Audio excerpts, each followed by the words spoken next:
वट सावित्री पूजन सामग्री।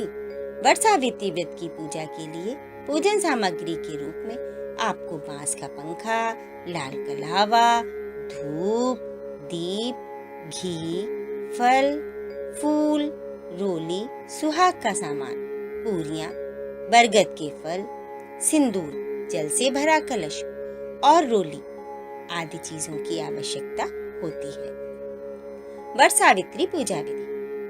वट वृक्ष की पूजा करने के लिए पूजा की पूरी तैयारी कर लें और फिर पूरी तरह से तैयार होकर वट वृक्ष के पास जाएं। ऐसा माना जाता है कि वट वृक्ष जितना पुराना होता है उसकी पूजा की प्रधानता भी उतनी ही ज्यादा होती है। इसीलिए पुराने वट वृक्ष की पूजा करना चाहिए। सबसे पहले आप वट वृक्ष को जल अर्पित करें। जल चढ़ाने के लिए एक बड़ा सा मिट्टी का बर्तन ले लें जिससे आप वट वृक्ष को जल अर्पित करें। जल चढ़ाते समय जल की धारा टूटनी नहीं चाहिए। वट वृक्ष के चारों ओर परिक्रमा करते हुए जल चढ़ाएं। जल चढ़ाने के बाद वृक्ष में कच्चा सूत या कलावा लपेटें।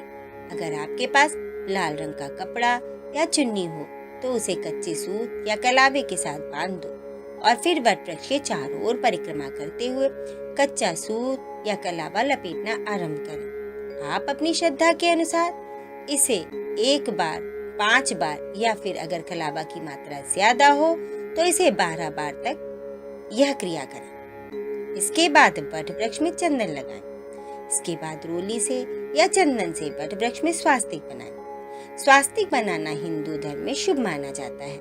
ऐसे में जब वट वृक्ष की पूजा कर रहे हो तो वट वृक्ष में स्वास्तिक जरूर बनाएं। इसके बाद वट वृक्ष के नीचे दीपक जलाएं। इसके बाद सुहाग की सामग्री वट वृक्ष को चढ़ाएं।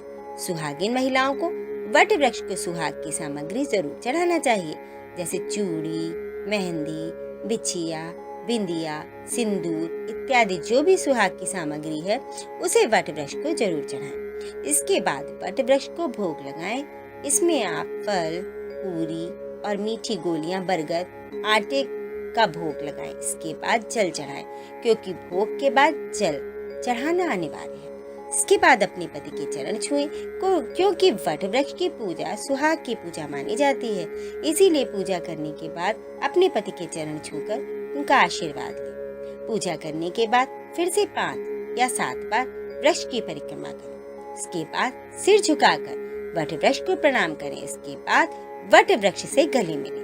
इसके बाद अपने दोनों हाथ जोड़कर वट वृक्ष से प्रार्थना करें, आप मेरे और मेरे सुहाग का हमेशा रक्षा करें और हम पूरा जीवन सुहागिन बनकर जिएं। पूरी पूजा विधि समाप्त करने के बाद वट वृक्ष की पत्तियों के अंत भाग में कौंपे लगे हुए होते हैं।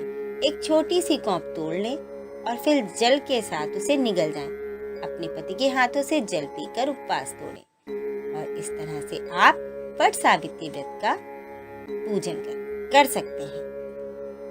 वट सावित्री व्रत का महत्व। पुराणों के अनुसार वट वृक्ष में ब्रह्मा, विष्णु व महेश तीनों देवताओं का वास माना गया है। वट वृक्ष के नीचे ही सावित्री ने अपने पति सत्यवान को जीवित किया था। इसीलिए मान्यता है कि वट सावित्री व्रत के दिन इसके नीचे बैठकर पूजन और व्रत कथा सुनने से सभी मनोकामनाएं पूरी होती हैं। इस दिन वट वृक्ष की पूजा करने से घर में सुख, शांति, धन लक्ष्मी का वास होता है। इस व्रत के शुभ प्रभाव से महिलाओं को अखंड सौभाग्य का वरदान मिलता है।